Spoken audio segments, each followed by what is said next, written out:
This is the Greg Bedard Patriots Podcast with Nick Cavins. Greg, we actually have some news this morning. Yes, we have off-season Patriots news. Let's get it started right now. A trade involving the Raiders and the Patriots. The Patriots sent a fifth-round pick to the Raiders for Trent Brown and a seventh-round pick. I believe the seventh-round pick is in 2022. Whatever. Both of them are. Both of them are. So you've got a late pick swap here. The Patriots have reworked the contract of Trent Brown. It's now going to be a one-year deal up to, and that's a key phrase here, up to $11 million. And I saw your reaction in the email, and your reaction to this trade is, meh. Yeah. Nick, let me just say my take's evolving, and I think it's going to need to evolve for everybody. And first of all, before I get going, if I sound a little choppy or I sound a little bit weird, I am a little bit under the weather, but I'm just that tough, Nick, where, look at this guy. I got to show up. You can't hold down Bedard. He's going to let it rip. I heard Trent Brown was coming back. We know, that guy doesn't, fake injuries or anything like that to take, any time off with the Niners or the Raiders or anything. Oh, man, we're 45 seconds in and Bedard throwing bombs. So this is going to be an evolving conversation, okay, Nick, between you and I. But let me start here, okay? Yeah, my initial reaction is, okay, well, where's he playing? Number one, how is the money structured? All right, if he's a left tackle, what does that mean about Isaiah Wynn? If that means that he's playing left tackle for Isaiah Wynn, that means the complete 2018 NFL draft was horrendous. I mean, so they spent a first round pick. And did they trade up for? Sorry, my wife is. Bedard's phone's going crazy. This one's just my wife. So I think they trade. Did they trade up for Wynn? I think they traded. Whatever. They ended up with Isaiah Wynn in the first round. Their first round pick that year. Right. And now what? Now he's a guard who gets hurt a lot. Then they drafted Sony Michel, who is now backup running back, who gets hurt a decent amount of time. And that goes along with all the other not good draft picks they had in that draft. So that's where I start with my questions. What's it mean for Joe Thuney? If Trent Brown is playing right tackle, okay, Marcus Cannon's gone. Okay, no big deal. But you know what? Justin Herron couldn't play there, and you couldn't save a little bit of money. Now we're back into Bill's going with veteran guys instead of saving a little bit of money where Herron looked like he had. Or you could have gone with Owenu at right guard and found a left guard to play. So There's a lot of different thoughts about that. But I will say this, Nick, and why I'm not going to completely rip this trade is because I texted someone that I trust around the team, and I basically said a lot of these concerns. And he said this to me, okay? And I'll read from the text. Wait to judge. So that tells me that there are a lot of other balls in the air right now. Yeah. And that could mean, and it could mean a whole bunch of different things, but let's just speculate for a second, Nick. It could mean the Patriots tag Joe Thuney to trade him. Maybe they take Isaiah Wynn, Joe Thuney, Marcus Cannon, I don't know, whoever, Sony Michel, a bunch of different players, say they're part of a trade for, say, a Jimmy Garoppolo or another quarterback, or, but basically Trent Brown, basically what I'm trying to say is, Nick, Trent Brown very well could be here as a preemptive move for a bigger move where they're going to lose offensive linemen, and now Trent Brown is going to be part of the solution, not part of the problem. So it kills me, Nick, that I can't come out strong one way or the other on this, but I will say, I think if I'm a Patriots fan, and look, this is not to go all Zolak and Bertrand, because I was just listening to them, and of course the Patriots do anything, and they think it's the greatest thing since sliced bread, and they think that it's going to lead to, they're going to trade for Deshaun Watson or something like that. Like that's not what you get here, okay? Even though I love those guys, and I respect the heck out of those guys. Let's just say Zolak gets a little overexcited about a lot of things in terms of Patriots moves and free agency and things like that, trade deadline stuff. So something could be coming. And if this is part of that, then I'm okay with it, largely. But I still have a lot of questions about what this says about the team, why they needed to do this, what kind of money they lit on fire last year for no reason, what have you. But that's where I am right now off the bat. Okay, so as far as last year, the Tooney thing, I'm going to put that to the side. As far as what could happen in the future, down the road, this could be the first of many moves. I'm going to put that to the side, and I'm going to look at this deal in a vacuum, considering what I know right now.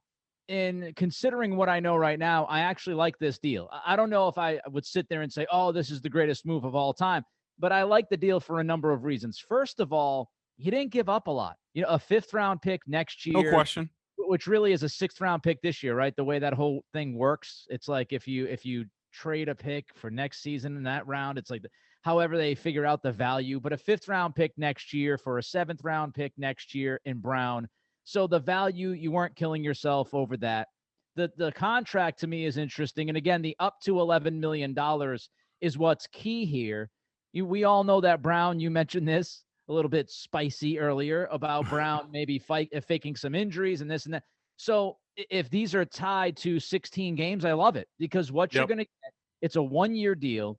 Brown's contract will be up once this season is over. He's still a young guy. So he's going to be a highly motivated, theoretically. We don't know if he's going to sit there and poop his pants, but theoretically, he's going to be highly motivated to play all 16 games or 17 games if they move to 17, like it looks like they're going to. He's going to be motivated to play the season. He's going to be motivated to play as good as he can to get another contract, another bite at the apple. So the value, I think, is right. Secondly, it gives you flexibility in the fact that you just mentioned 2 or 3 different things the Patriots can do. I think that's a good thing. They can move Onwenu back to his natural position at guard if they want to. They can move Wynn to guard. And yes, we can sit there and we can deliberate and crap all over the 2018 draft if we want, but I don't think Belichick cares about that anymore. This isn't about 2018. This is about the best offensive line I can put together in 2021. So it allows you the flexibility to move Onwenu back to guard. It allows you the flexibility to move Wynn. It allows you the flexibility if Wynn gets hurt again, that you can move Brown to the left side instead of trying to move somebody else who's a natural guard. So I like the flexibility and the depth that this presents. It also opens up the door for you to release Cannon and maybe create $7 million of space and bring somebody else in. Maybe that's what the text is about to you. Maybe this is about creating more cap space to bring somebody in. I also think this means that David Andrews is back, which I like. I think he should be back. I think he's one of the leaders of this team. And overall, when you look at the financial impact of this move, Greg, really what you're doing is you're saying to yourself, we're going to pay Trent Brown and David Andrews roughly what we were going to pay David Tooney. And Joe Tooney, rather. So when you look when were they going to pay Tooney that? Well, what I'm saying is when you're looking at what Tooney would cost you, if this is Andrews versus Tooney, if you can get Andrews and Brown for roughly the price on the base, again, because we don't know, this could be a $5 million base deal for Trent Brown and game incentives bring it up to $11 million. So you could arguably on the base get Andrews and Brown for the price of Tooney. And for me, that's a win. I love Tooney, but that's a win.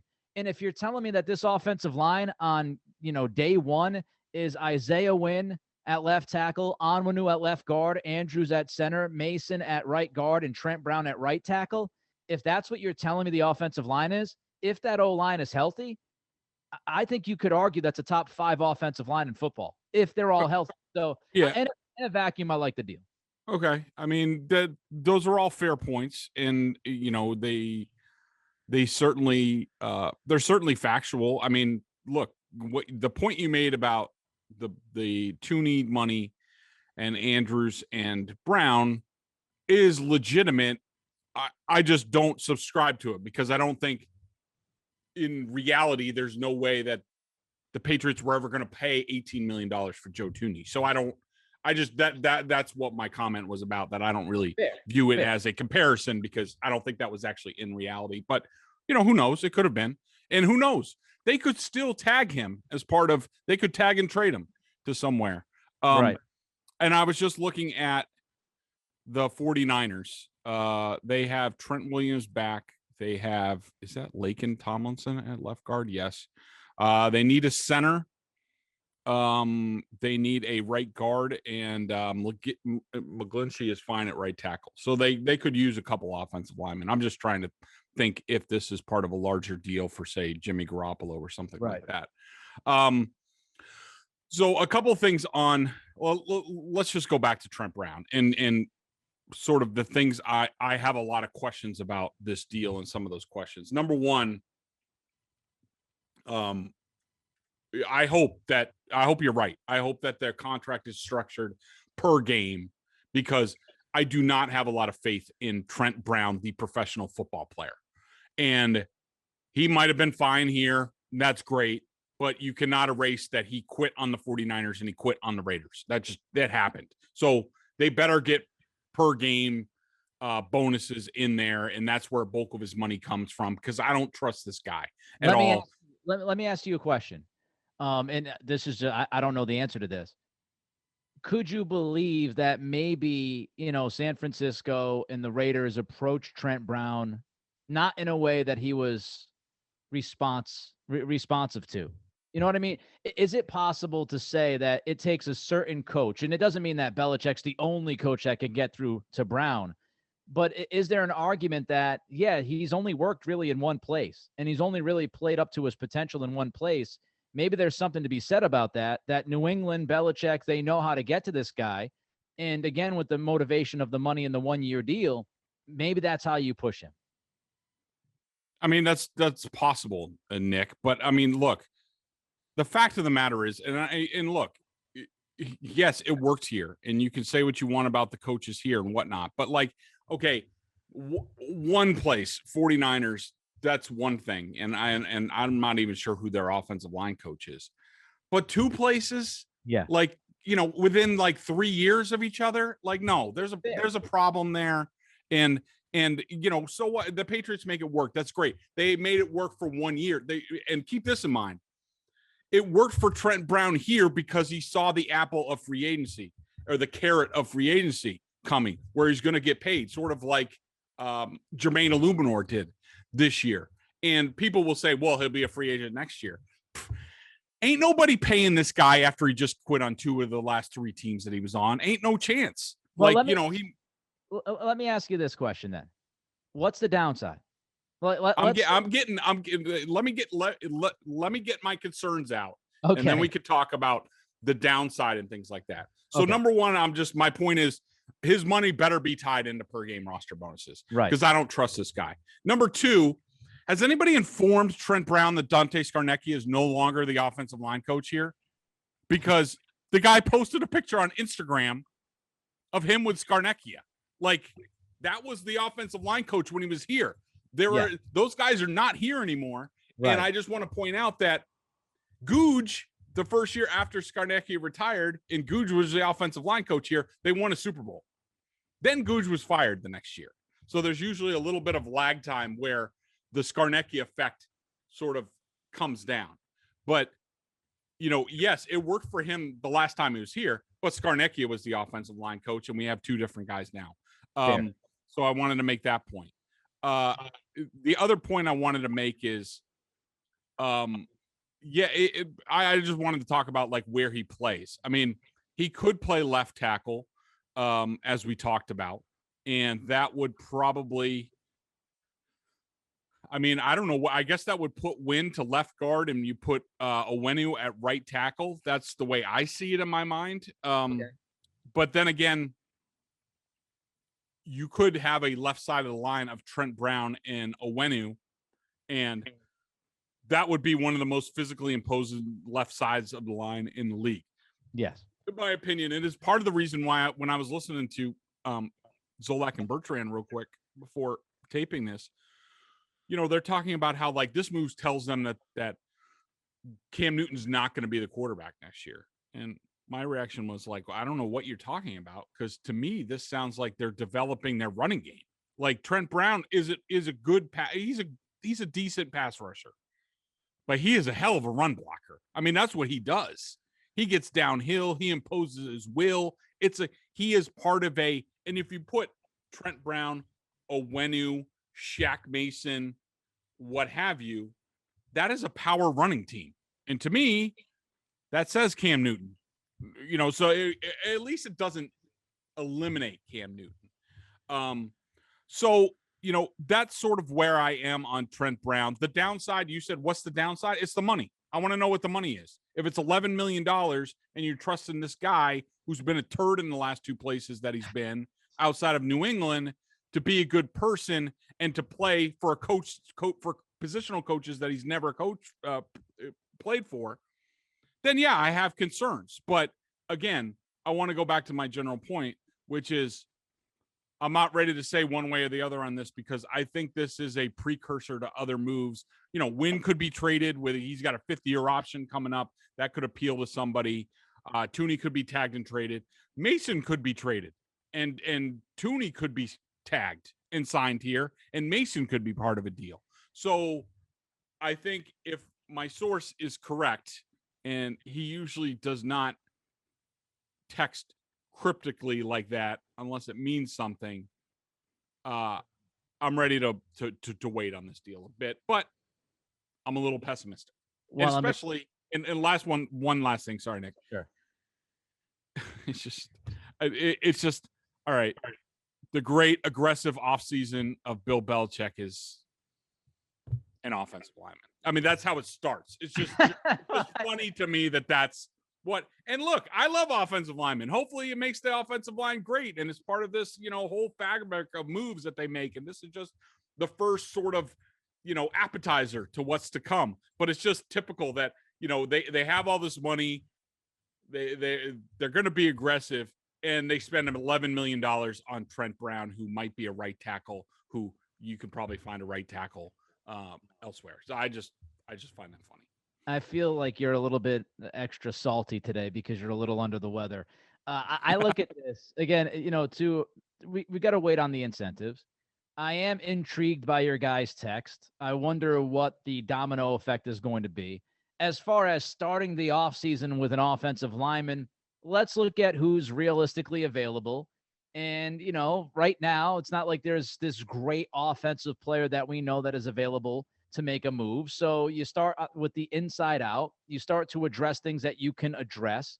It's rather obvious that Belichick feels like there's some movement here on the offensive line. If he's not bringing Tooney back, you have to replace him somehow. So, again, I think it makes sense whether it's Wynn or it's Onwenu who gets moved to the guard position. It makes some sense to me. And as far as the money, I mean, frankly, Marcus Cannon hasn't been the same guy the last 2 years we've seen him play. He just sat out last season. I would not be surprised if he's gone, if he's just cut straight up. So if you're telling me that Trent Brown is going to make about $5 million on the base versus $7 million or so for Cannon, I just really don't see the big deal about it. I think it's a good move. I think it's a reasonable move, and they didn't have to pay a ton. The 2018 draft, you already commented on that. You think it was a terrible draft. And it's by the way, can we just go through it real quick? Sure. Yeah. If say Wynn is indeed kicked inside to guard, and they've given up on him as a franchise left tackle, so this is, and we already knew that the 2017 draft, outside of Dietrich Wise, which just 4 players, and it was terrible, and Wise will probably be gone this year. The 2018 draft was Isaiah Wynn, Sony Michel, Duke Dawson, Juwan Bentley, Christian Sam, Braxton Berrios, Danny Etling, Keon Crossan, and Ryan Izzo. Woo! That is bad, man. I mean, I will give credit that at least Berrios is in the league and he can contribute. That's true. I'll say that much about that draft. But yeah, I mean, it's not great, and it goes along with a lot of the most recent drafts that we've seen. I do think last year could end up being a good draft for them.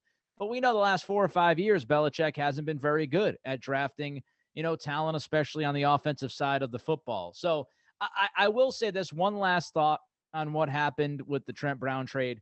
I do think this means that the team's going to be very active. And whether or not you get worked up about the offensive line move or not, I think this does tell us that they're going to be active and they're willing to spend money, and that they have their eye on trying to improve, not just in the spots that we think. but across the board. So I think we need to be patient with this offseason for the next couple of weeks to see how all of this falls together. Fair.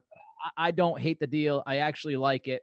I think it makes the Patriots better right now than they were last season with the depth. If they move Onwenu to the place where Tooney was at left guard, I don't think you lose a ton if you move Onwenu there. And again, I think you could argue that Brown could be an upgrade over Cannon as long as he's focused and he's healthy, which are, as you framed, they are legitimate questions. Yep. You know, I was looking around on Twitter, and man, oh man, Greg Bedard, you kind of set the football world on fire. A lot of promotion for this little old podcast, the Greg Bedard Patriots Podcast with Nick Cattles. Although I will say, people, you know, it's Greg Bedard on his podcast. No love for me. That's fine. Yeah, what's up with that? It's okay. I'm in the shadows. The Catman. They made a lot about your thoughts on Jimmy Garoppolo the last time you and I were together. Just your thoughts on the reaction across, again, Pro Football Talk, many other places talked about this. Your reaction to your plan A, Jimmy Garoppolo take from last week and how it erupted a little bit. And I actually, breaking news, I just heard from one of my buddies down in Florida that apparently our audio was played on the Dan Patrick Show this morning also. Well, look at that, huh? the little podcast that could. That's it. The chugga, climbing up that. Yeah. So I have a few thoughts. Number one, can we just say, and he didn't respond to me, which is just typical.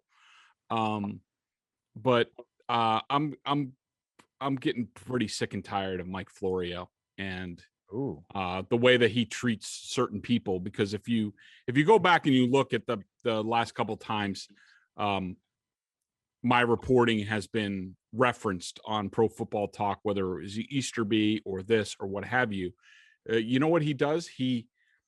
First of all, he's an aggregator. Like he makes money off of repurposing other people's work. That's what he does. And look, quite frankly, you know, I will also say Mike has his own original reporting, and that's actually how he became more known. Was he was sort of like a rumor mill. A lot of agents talked to him, and like he did great stuff with that. But ever since he became more corporate, and you know, he has less of his own original reporting, and he relies on more his interpretation of other people's work. You know, so he's an aggregator because he aggregates other people's work. He doesn't link to my work. He didn't link to our podcast. He didn't link to BSJ. He linked to NBC Sports Bay Area's aggregation of our story. So an aggregator aggregated another aggregator, refusing to give, didn't say, it just said Greg Bedard. It didn't say Greg Bedard Patriots Podcast with Nick Cattles or Greg Bedard of Boston Sports Journal. You know, they you know, he does this, and it's just that's just wrong. It's just like he's just petty. I just want to jump in for a second, because some people might be a little lost about, you know, jumping in the weeds of journalism.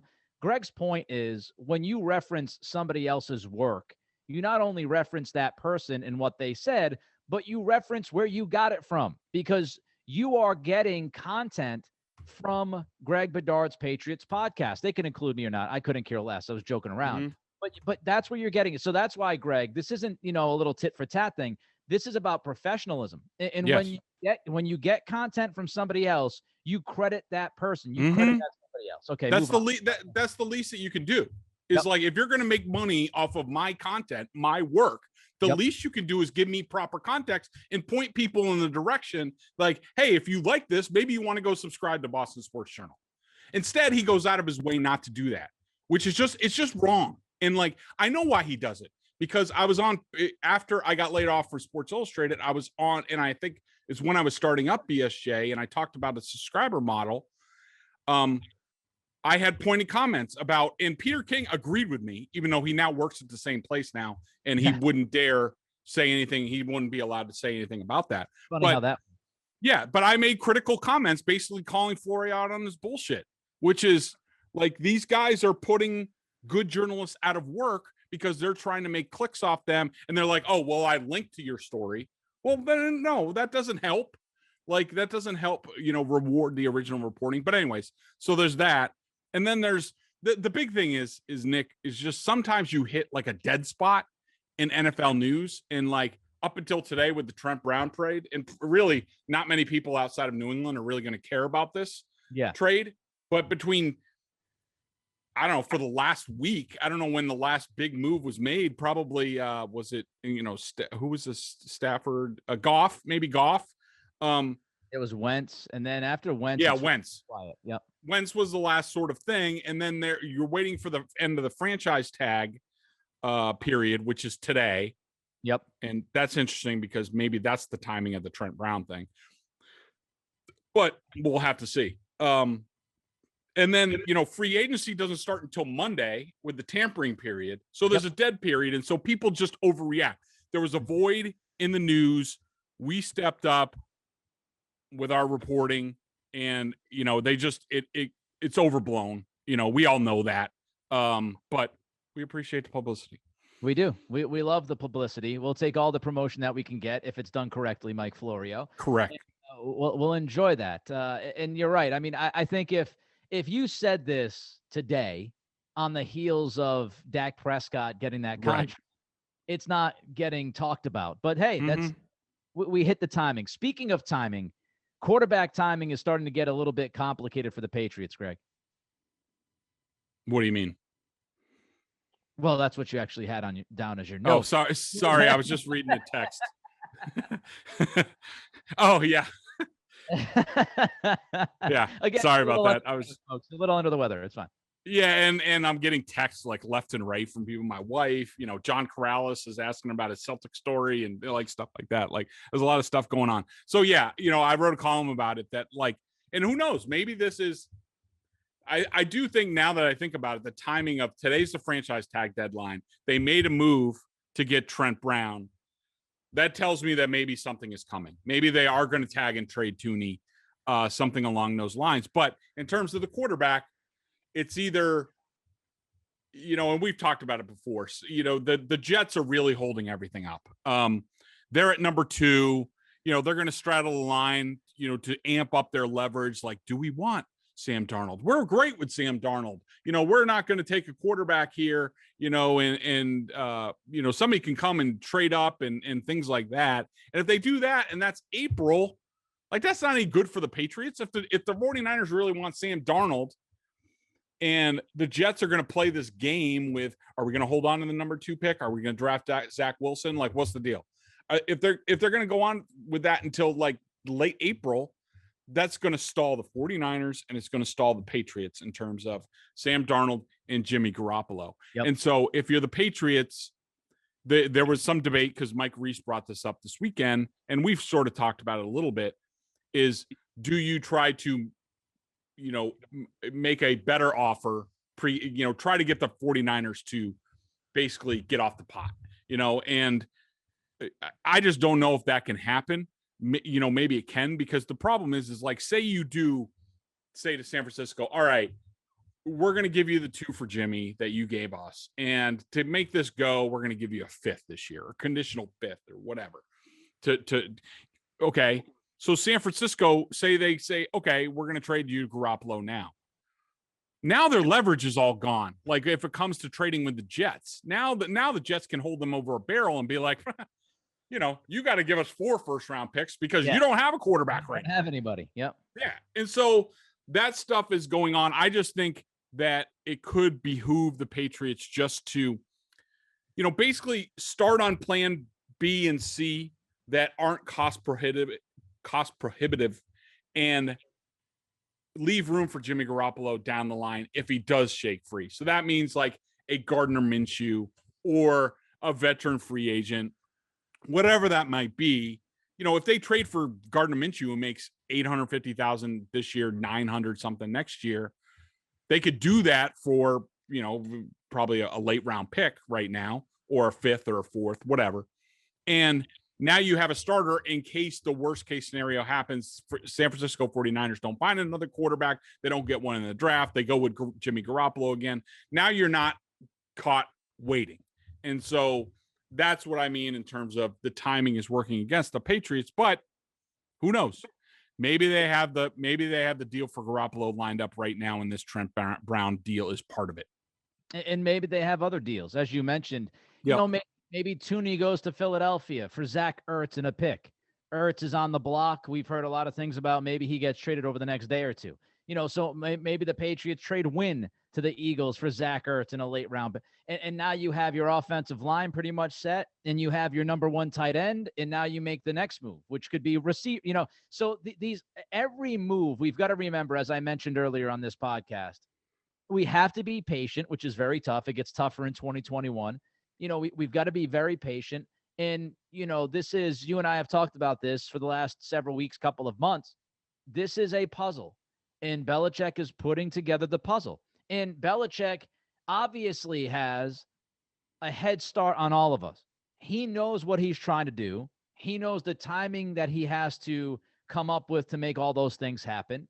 And so the Trent Brown move can lead to another move, which could lead to another move. That's how these things work. Yep. And we know that the Patriots have a lot of work to do.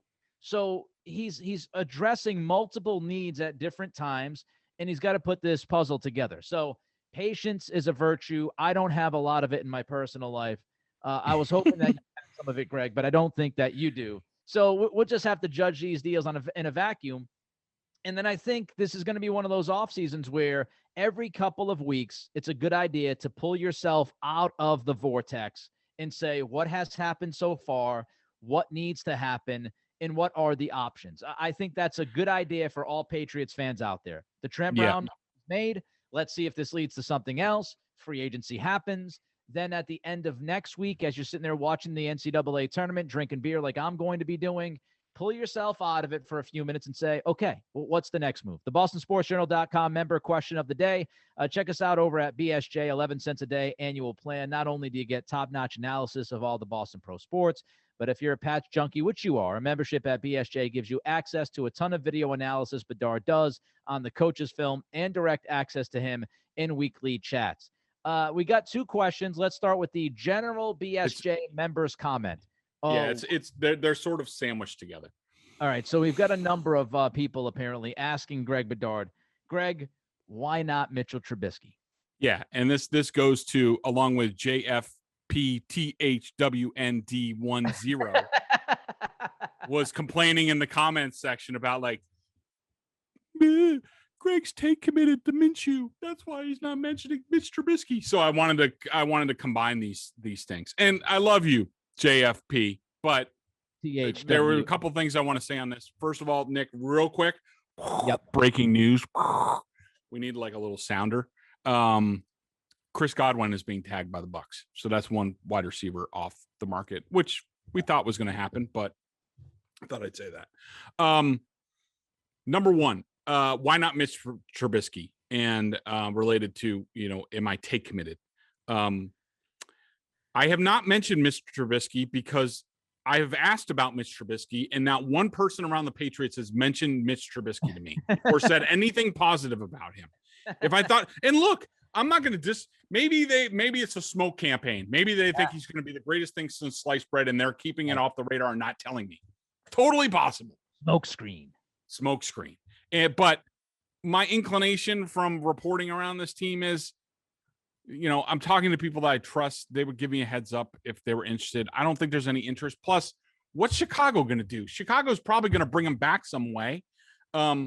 So I don't know. I just think Mitch is going to be back there one way or the other. And the other thing I just wanted to say real quick on, don't come over to BSJ and use tired cliches like anything from Barstool or that you hear on Felger and Maz or anything like take committed, because it's a lazy comment. And what it's telling me is that you're just afraid to concede that somebody might have a different opinion than yours. It's a way to dismiss somebody's opinion to say, oh, well, you're take committed. No, it's my opinion. It's my opinion that Josh Allen is not elite. It's my opinion that Tom Brady did not walk on water and teach the Tampa Bay Buccaneers how to play football this year. That is my opinion. I'm not take committed. That's my opinion. And until I'm proven otherwise, I'm not going to change it. And I'm not take committed on Gardner Minshew. I don't give a crap who the Patriots get at quarterback. Like, it could be Mitch Trubisky. I don't care. But I'm telling you what I'm going with my reporting. Maybe it's wrong. Could be wrong. It's been wrong before. Nobody's perfect. But I am giving you my expertise, the sources that I talk to that have been highly accurate over the years. I'm just giving you my opinion. It has nothing to do with being take committed or, being owned or take the L or anything like that. Like, let's just be mature adults and have a rational discussion and say, Greg, I disagree with your take. I don't know why you are so infatuated with Gardner Minshew. I think you should look at Mr. Trubisky. Why haven't you written about him? That is a legitimate question and a legitimate comment. To say Bedard's take committed on Gardner Minshew is not a legitimate comment. I'm sorry. And now I'm off my soapbox. I enjoyed it. I enjoy Salty Greg. I think the take the L thing, I actually started that, I believe, in Boston radio. When I told Adam Jones a few years ago to take the L when he was just blatantly wrong on something and he kept fighting the good fight. And that's what I told him, just take the L at some point. That's become almost as bad as when Felger said the other day, Bedard, be better than that. Be better. Be better causes me to lose my crap. Like, yeah, and if you tweet me that, that's why they do it. So you're feeding into the trap. Well, I don't care. I mean, like, nobody needs to tell me to be better. I'm trying to be my best. That's what I wrote. And if you come at me and you're serious and, I could take a joke and like people were like hashtag be better, that's funny. But if you seriously come at me and don't like something that I say on Twitter or something that I write and you say, be better, Bedard, you're getting blocked. Like instantly you're getting blocked. Like that is no way to treat somebody else. So I will say this, there's a general misunderstanding between people that listen and read versus the people that write and talk. And here's the disconnect between those two sides. It is our job to try to provide content, come up with different ideas, come up with different opinions. That's how we get paid. That's how we make a living. If you are somebody who is not in the media business, and I appreciate and respect all of you who listen to this podcast and who have listened to me at 98.5 and EEI and ESPN, all these other places, I appreciate you because you're the reason why I have a job. But you have to hopefully understand that for us in the media, we just can't say, all right, we like this guy and, stick with that as being the opinion for the next 3 months. There is an off season. We have to come up. Like I saw people busting Jeff Howe's balls, a month or two ago, like, oh, we're already at this point. And I thought Jeff had a perfect response to it. And I think he does a great job on Twitter responding to some people. I really do. I appreciate and respect the hell out of Jeff Howe. And Jeff at one point said, listen, man, I'm just trying to figure this out like everybody else. So when we talk about the Patriots quarterback position, the truth is none of us have been in this area for this position in a long time. And last offseason, we tried to figure out what they were going to do. And it's our job to try to figure out how the Patriots are going to address their biggest question. And one of the ways that we do that is taking an educated guess, whether it's from intel or information you get like Greg does from his sources, and share that with the people. And instead of the take committed and all of that, I would just wish that some people that consume this stuff, and you can do what you want, you are who you are, but I would just wish that, the people that immediately go to the take committed stuff, absorb the opinion, take it for what it's worth, enjoy it, and then move on. If you disagree with it, then you disagree with it. Who cares? We all have opinions. They're like everybody else, they're like buttholes. Everybody's got them. Everybody else thinks the other one stinks. That's just the way it is, right? So, that's why we try to provide the content. And, hey, if you don't like Greg writing about Gardner Minshew, guess what? You have the freedom to not click on the story and wait until Greg writes about another quarterback and then click on that story and enjoy it and take it for what it is. I don't know. Maybe I'm just optimistic. I'm on schedule to get my first vaccine shot today. So I'm in a pretty good mood. Greg is a little under the weather. He's a little salty. I think we talked a lot about a lot in this podcast, and hopefully people enjoy it. I mean, we've got Florio versus Bedard beef, which I love. We've got Bedard versus some of the readers at BSJ, some beef with them. I love that. We gave you our takes on the trade. We gave you our takes on Jimmy G. We were on the Dan Patrick show. Buttholes. We talked buttholes and how they stink. We are going worldwide with this puppy. It's the Greg Bedard Patriots Podcast with Nick Cattles. Be good, be safe, be healthy. We'll talk to you next time.